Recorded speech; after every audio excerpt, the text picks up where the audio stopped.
Cabinet मंत्री चंदन रामदास के निधन के बाद रिक्त हुई बागेश्वर विधानसभा सीट के उपचुनाव को लेकर बीजेपी और कांग्रेस दोनों दलों ने अपनी रणनीति तेज कर दी है। माना जा रहा है कि चुनाव आयोग जल्द ही उपचुनाव के लिए नोटिफिकेशन जारी कर सकता है, जहां बीजेपी का दावा है कि वह इस चुनाव में ऐतिहासिक जीत दर्ज करेगी और इसके लिए तमाम तैयारियां की जा रही हैं। तो वहीं कांग्रेस ने भी अपने सभी कमेटियों को चुनावी कार्य की अभी से जिम्मेदारी सौंप दी है। भारतीय जनता पार्टी के प्रदेश प्रवक्ता सुरेश जोशी ने कहा कि आगामी 6 माह के अंदर उपचुनाव बागेश्वर विधानसभा सीट पर होना है, जिसको लेकर पार्टी की ओर से पूरी तैयारियां कर ली गई हैं।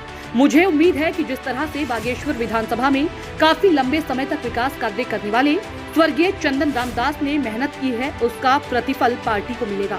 पिछली बार की उपेक्षा इस बार पार्टी रिकॉर्ड मतों से विजयी होगी।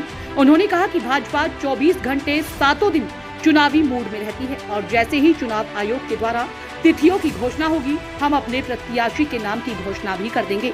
वहीं कांग्रेस के प्रदेश उपाध्यक्ष संगठन मथुरा दास जोशी ने कहा कि यह चुनाव कांग्रेस मजबूती के साथ लड़ेगी।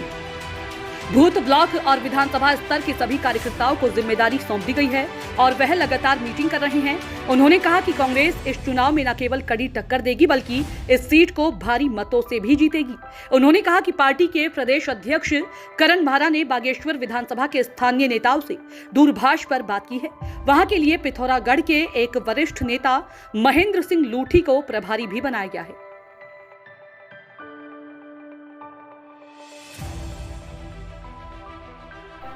बागेश्वर चुनाव क्योंकि संवैधानिक दृष्टि से 6 माह के अंदर होना है, एक दुर्भाग्यपूर्ण घटना वहाँ पर हुई है। तो जहाँ तक चुनाव की तैयारियों का विषय, भारतीय जनता पार्टी सदैव जो है चुनाव के लिए तैयार रहती है। हम लोग तो कहते हैं कि हम 24/7 की पार्टी हैं, तो इसलिए तैयारी पूरी है। जहाँ तक प्रत्याशी का प्रश्न है, ये संगठन के लोग बैठ करके इसको तय करेंगे। भारतीय जनता पार्टी का पार्लियामेंट्री बोर्ड प्रत्याशी तय करेगा, लेकिन जिसको भी वहाँ पर लड़ाया जाएगा, मैं इतना कह सकता हूँ कि बहुत बड़े बहुमत से वहाँ पर भारतीय जनता पार्टी चुनाव जीतेगी। क्योंकि हम लोगों ने जो वहाँ पर हमारे प्रत्याशी थे, जो दुर्घटना में जिनकी मृत्यु हो गई है, तो मुझे ऐसा लगता है कि उन्होंने जो काम वहाँ पर किया है और जिस तरह से उन्होंने पार्टी को इतने लंबे समय से सींचा है, तो उसका एक बहुत बड़ा लाभ पार्टी को मिलेगा और बहुत बड़े बहुमत से हम लोग चुनाव जीतेंगे। कांग्रेस की कार्यकारिणी आपकी गठित है, काम तो हो रहा है, काम कहाँ रुका है? अब देखिए, भाजपा का अपना तरीका काम करने का, हमारा अपना तरीका काम करने का। आप लोगों को सूचना है कि नहीं है? हमने तो भाजपा से पहले जिले के प्रभारी की नियुक्ति कर दी है, ब्लॉक प्रभारी की नियुक्ति कर दी है, न्याय पंचायत प्रभारियों की नियुक्ति कर दी है। परसों ही 3 दिन पहले वहाँ पर विधानसभा के जो प्रभारी हैं उन्होंने बैठक की है बागेश्वर में। अब ये पता नहीं आप लोगों को कहाँ से सूचना मिलती है कि कांग्रेस पीछे छूटी। कांग्रेस क्यों पीछे रहेगी?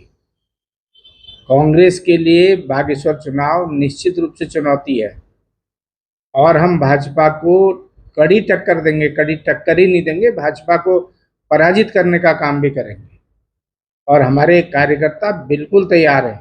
हम बागेश्वर चुनाव में कतई ढील देने के लिए तैयार नहीं है और हमारी तैयारी चल रही है। माननीय अध्यक्ष जी ने बागेश्वर के एक नेता से दूरभाष में चर्चा कर ली है और वहां पर महेंद्र सिंह लूठी, जो पिथौरागढ़ के वरिष्ठ नेता है, प्रदेश के वरिष्ठ नेता है, उनको प्रभारी भी बनाया गया है। वो वहां पर जाकर तमाम लोगों से बातचीत करेंगे। बूथ स्तर पर बूथ कमेटियां तक गठित करने का काम हमारे यहाँ चल रहा है।